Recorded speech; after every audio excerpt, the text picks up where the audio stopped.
پاک مقدس دہلوی رحمت اللہ تعارفوں کا میں بڑا کرا چکا اور پہ تعارف نہیں کراؤں گا. حضرت امام احمد بن حنبل رحمت اللہ تعالی علیہ فرماتے ہیں کہ جمعے والا دن میرے نزدیک بڑا شان والا ہے، کیونکہ جمعے والے دن آمنہ کے لال کا نور پاک اپنی والدہ سیدہ آمنہ کے بطن اطہر میں تشریف لایا تھا.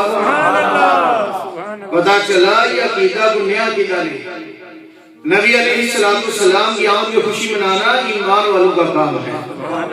آج ذرا مونٹریال کے لو نا جائزہ کہاں کہاں سرکار کی خوشی منائی جا رہی ہے، خود ہی پتہ چل گا. چیز تو کلیئر ہے، ہم کسی کے فتویٰ کیا لگائیں، خود ہی لوگ نظر آ رہے ہیں. نبی علیہ السلام کے غلاموں جب سید عالم صلی اللہ علیہ وسلم تیسری دریل کے میلاد کیوں مناتے ہیں؟ آپ جب مدینہ پاک میں گئے، یثرب کو سرکار کے قوم مبارک لگ گئے، مدینہ بن گیا. چھڑا مدینہ بھی نہیں، مدینہ منورہ بن گیا کہ جن کے آنے سے یثرب مدینہ بنا، ان کے قدموں کی برکت لاکھوں سلام. کیونکہ سونے نبی نے فرمایا جو میرا امتی مجھ پر ایک بار درود پڑے گا اللہ اس پہ 10 رحمتیں نازل فرمائے گا، اس کے 10 گناہ معاف فرمائے گا، اس کے 10 درجے بلند فرمائے گا. اس لیے جھوم جھوم کے پڑھو مصطفیٰ جان رحمت لاکھوں سلام، شمع بز میں ہدایت پہ لاکھوں سلام. مدینہ پاک میں میری سرکار آئے، آپ نے دیکھا یہودی یوم عاشوراء 10 محرم کو روزہ رکھتے ہیں. سونے نبی نے فرمایا کیوں روزہ رکھتے ہو؟ کہنے لگے کہ موسیٰ علیہ السلام کو بنی اسرائیل کو فرعون سے نجات ملی اس لیے روزہ رکھتے ہیں. میرے سونے نبی نے فرمایا موسیٰ علیہ السلام کے ہم زیادہ حقدار ہیں، میری امت 2 دن کا روزہ رکھا کرے گی. اگر دن مقرر کرنا سال کے بعد وہ دن منانا ناجائز ہوتا. میرے آقا کہتے تم نے بدعت کی ہے، کبھی 10 محرم کو نہ منایا کرو، نہ سیلیبریٹ کیا کرو. نہیں، سرکار نے فرمایا میرے غلاموں روزہ رکھا کرو. الحمدللہ آج تک سرکار کے غلام سرکار کی سنت پہ عمل کر رہے ہیں. اس لیے پتہ چلا مقرر کر کے دن منانا یہ کوئی گناہ نہیں. میرے بھائی نبی علیہ السلام نے ہر منڈے کو پیر کے دن روزہ رکھا. حسن نے بیان کیا توجہ فرمائیں. جب پوچھا گیا سرکار پیر کا روزہ کیوں رکھتے؟ فرمایا اس دن میرا میلاد ہوا، اسی دن میرے اوپر وحی کا نزول ہوا.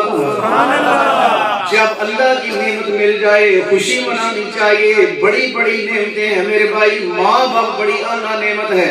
سونے نبی نے فرمایا جو اپنے ماں باپ کی خوشی سے زیارت کرتا ہے اس کو مقبول حج کا ثواب ملتا ہے. بچیاں بڑی رحمت ہیں، سرکار نے فردوں بچیاں جوان کر کے ان کا نکاح کرتا ہے. قیامت والے دن جنت میں میرے ساتھ اس طرح ہوگا. میرے بھائیو رشتہ دار بڑی نعمت ہے. الغرض آنکھیں نعمت، کان نعمت، ہاتھ نعمت، پاؤں نعمت، زبان نعمت، بڑی اللہ پاک نے نعمتیں عطا فرمائی. پر سب سے بڑی نعمت محمد عربی کی ذات پاک ہے، جن کے صدقے یہ ساری خوشیاں، یہ ساری بہاریں، یہ ساری رونقیں ملی. اور جب انبیاء کرام تشریف لاتے ہیں وہ دن عام نہیں رہتے، دن خاص بن جاتے ہیں. اور خاص واقعات کو درانا وذکرہم بایام اللہ 13واں سپارہ سورہ ابراہیم کا پہلا رکوع. اللہ کا حکم ہے جو خاص واقعات ہو جائے انہیں بھولنا نہیں، انہیں دراتے رہنا چاہیے. اللہ اکبر. اس الحمدللہ 12 مہینے اہل سنت کے باغ میں بہار رہتی ہے. کبھی غوث پاک کا جشن منایا جا رہا ہے، کبھی امام ربانی کا جشن منایا جا رہا ہے، کبھی داتا گنج بخش کا جشن منایا جا رہا ہے، کبھی امام علی مقام سید الشہداء کا جشن منایا جا رہا ہے، کبھی سیدہ فاطمہ کا جشن منایا جا رہا ہے، کبھی سیدہ عائشہ صدیقہ کا جشن منایا جا رہا ہے، کبھی مولا علی کا، کبھی ابو بکر کا، کبھی عثمان کا، کبھی حضرت عمر فاروق کا. الغرض کوئی مہینہ خالی نہیں ہے. اہل سنت تو یاد کرتے رہتے ہیں کیونکہ جن کے بڑے عزتوں کے ساتھ جائیں وہی یاد کرتے ہیں. سبحان اللہ. تو ہمیں پتہ ہے جنہوں نے بڑے بڑے عزت نہ گئی انہوں نے یاد کرنا. اور اللہ کے ولی کا ہوتا ہے عرس. کیا ہوتا ہے؟ لوگ کہتے ہیں برسی. ایک بندہ مجھے کہنے لگا کہ برسی کیا ہے؟ سال بعد باتیں تو وہی ساری ہیں. میں نے کہا برسی کا معنی اگر یہ کرے نا تو سمجھ آ رہے کہ معاشرے لوگ جاتے ہیں کہ برسی بنائے گی مفتی محمود کی، برسی بنائے گی مودودی صاحب کی. برسی کا معنی ہوتا ہے، برس معنی ہے سال، تے برسی کا معنی ہے سالی. لوگوں نے مجھے پتہ لگا کہ لکھنا معنی سیرے نظر کہ نبی پاک کا میلاد جو ہے اس پر شرک اور کفر کے فرق اور برسیاں یہ جائز ہیں. برسی منائی گی فلاں کی، برسی میں فلاں کی نہیں، اللہ کے ولیوں کا عرس ہوتا ہے کیونکہ عزت کے ساتھ تو گئی. الحمدللہ ہم ان کا تذکرہ عزت کے ساتھ کرتے ہیں. باقی جب کبھی عرس ہوا پھر انشاءاللہ بات ہوگی. جس دن انبیاء کرام آتے وہ دن عام نہیں رہتے بلکہ دن خاص بن جاتے ہیں. رب کائنات خالق کائنات اپنے سونے نبیوں کی شان بیان کر کے پھر ان پہ سلام بھیجتا ہے. آئیے میں آپ کو ایک دو مثالیں دے دوں. 19واں پارہ پڑھ لیں، کسی پیغمبر کا ذکر آئے پہلے نبی کا ذکر آتا ہے، نبی کی شان بیان ہوتی ہے، پھر اللہ اس نبی پہ سلام بھیجتا ہے. ابراہیم علیہ السلام کا ذکر پڑھ لے، نوح علیہ السلام کا ذکر پڑھ لے، ہود علیہ السلام کا ذکر پڑھ لے، صالح علیہ السلام کا ذکر پڑھ لے. میں آپ کو اللہ کے پاک کلام میں دکھاتا ہوں میرا رب پہلے نبی کی شان بیان کر کے پھر ان پہ سلام پڑھتا ہے. اور سنی بھی پہلے نبی پاک کی شان بیان کرتے ہیں، بعد میں کھڑے ہو کے سلام پڑھتے ہیں. سبحان اللہ. اللہ اکبر. آئیے سورہ صافات 23واں پارہ رب کائنات نے فرمایا سبحان ربک رب العزت عما یصفون. سبحان اللہ. اللہ نے اپنی تعریف بیان فرمائی، فرمایا تمہارا تے سونے نبی تیرا رب پاک ہے، تیرا رب پاک ہے. یا اللہ کیا تیری تعریف سے کافی؟ فرمایا نہیں. وسلام علی المرسلین.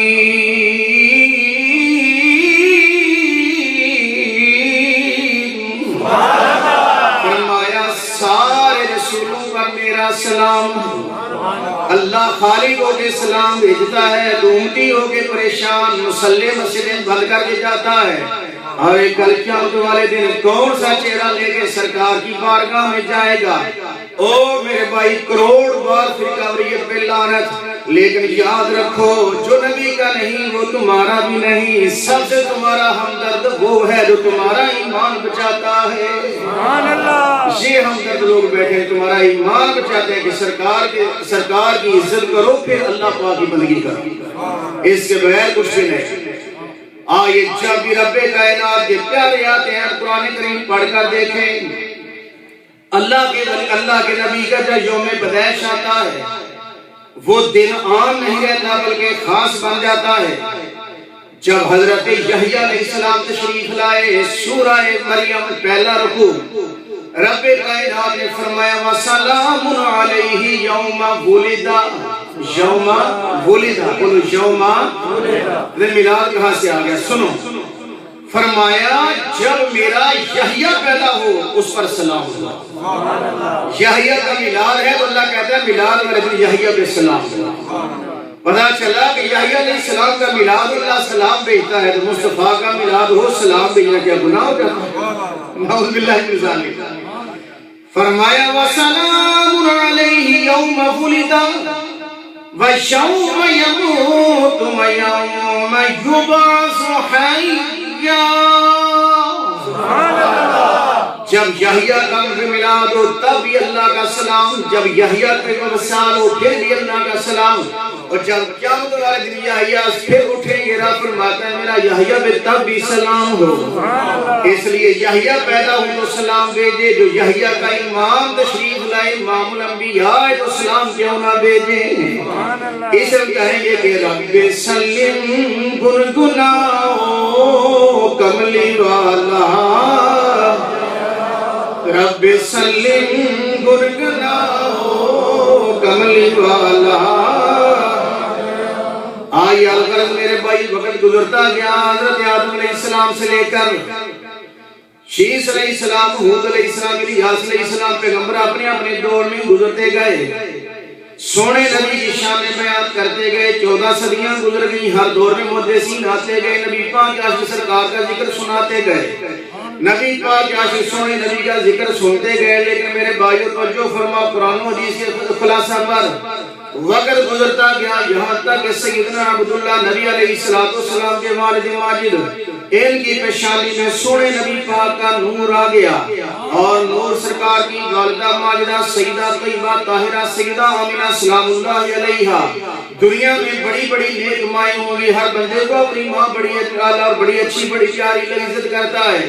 میں قربان جاؤں، ساری کائنات کی آدم سے لے کر تاکہ آدم مائیں ایک طرف، میرے سونے نبی کی ماں جی ایک طرف۔ اللہ اکبر۔ آمنہ تیرے بیٹے جیسا کسی کا بیٹا نہیں، آمنہ میں قربان جاؤں تجھ جیسی کسی کی ماں نہیں۔ جو محمد عربی کی ماں فرماتی ہیں نبی علیہ السلام کا نور پاک جب میرے بطن اطہر میں میرے پیٹ مبارک میں تشریف لے آیا، حضرت سیدنا عبداللہ رضی اللہ تعالیٰ مجاہد کے لیے مدینہ پاک کی طرف جاتے ہیں۔ 18 سال عمر جوانی کا عالم ہے۔ میرے بھائی ذرا توجہ کرنا، سرکار اپنی امی جان کے پیٹ مبارک میں ہے۔ حضرت عبداللہ رضی اللہ تعالیٰ عنہ، آپ کا مدینہ پاک میں وصال ہو گیا، وہیں آپ کو دفن کر دیا گیا۔ سیدہ آمنہ فرماتی ہیں ایک دن میں اپنے گھر میں لیٹی ہوئی تھی، میں آسمان کی طرف دیکھ رہی ہوں، مجھے بڑا غم بڑی پریشانی، عرض کرتی ہوں میرے اللہ جس حال میں تو رکھے تیرا شکر ہے۔ یا اللہ عبداللہ تو فوت ہو گئے، لیکن عبداللہ کی امانت میرے پیٹ میں ہے، اس بچے کا کیا بنے گا؟ غیب سے آواز آئی، آمنہ غم نہ کر، بیٹا تیرا ہوگا، نبی میرا ہوگا۔ آمنہ تو کہے گی میرا نصیب ہے، میں کہوں گا میرا حبیب ہے۔ آمنہ غم نہ کر، جب بیٹے بڑے ہوتے ہیں انہیں یاروں کی دوستوں کی ضرورت پڑتی ہے، میں ابو بکر عمر عثمان علی جیسے پیارے پیارے دوست عطا کر دوں گا۔ اے آمنہ جب بیٹے بڑے ہوتے ہیں شادی کا وقت آتا ہے، خدیجہ عائشہ ہماری آقبدیہ ام حبیبہ جیسی میں ان کو بیویاں بے مثال عطا کر دوں گا۔ اگر تیرے بیٹے کا دل چاہے کہ میں سیر کروں، میں ایسی سیر کراؤں گا تا قیامت اس سیر کی مثل کسی کی سیر نہیں ہوگی، لا کی سیر کراؤں گا۔ آمنہ غم نہ کر۔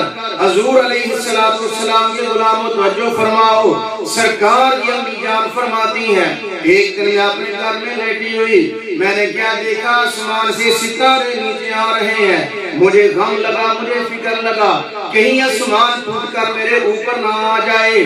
غیر سے آواز آئی، آمنہ غم نہ کر، آسمان کے ستارے اللہ کے حبیب کو سلامی دینے کے لیے آ رہے ہیں، کیونکہ سرکار سب کے رسول بن کے آئے ہیں۔ حضرت سیدہ آمنہ فرماتی ہیں جب میں باہر نکلتی، ابھی سرکار اپنی امی جان کے پیٹ مبارک میں ہے، فرماتی ہیں کہ بادل میرے اوپر سایہ کرتے تھے، ہر طرف سے آواز آ رہی ہے کہ آمنہ تجھے مبارک ہو، تو نبیوں کے امام کی ماں بننے والی ہے۔ ہر چیز خوشی منا رہی ہے، آواز آ رہی ہے جشن آمد رسول اللہ ہی اللہ، جشن آمد رسول اللہ ہی اللہ۔ نہیں اللہ ہی اللہ تو آٹی بولن کو اللہ ہی اللہ نہیں ہوئی چاہیے، مل کے پڑھو، جشن آمد رسول اللہ ہی اللہ، جشن آمد رسول اللہ ہی اللہ، او بی بی آمنہ کے پھول اللہ ہی اللہ، بی بی آمنہ کے پھول اللہ ہی اللہ۔ سرکار کی امی جان فرماتی ہیں جب میں پانی لینے کے لیے گئی، ابھی ڈول میرے ہاتھ میں کنویں میں ڈالنے کا ارادہ کیا، پانی خود بخود کناروں تک آ گیا۔ پانی بھی جانتا ہے کہ میرے نبی کی ماں جی آ رہے ہیں۔ اللہ اکبر۔ سیدہ آمنہ فرماتی ہیں میرے پاؤں کے نیچے پتھر آ جاتے اور پتھر موم کی طرح نرم ہو جاتے۔ پتھر بھی جانتے اپنے نبی کو، پانی بھی جانتا اپنے نبی کو، بادل بھی جانتا اپنے نبی کو، کہ ساری کائنات نبی کو جانے، کیا نبی کو کسی کا نہیں پتا؟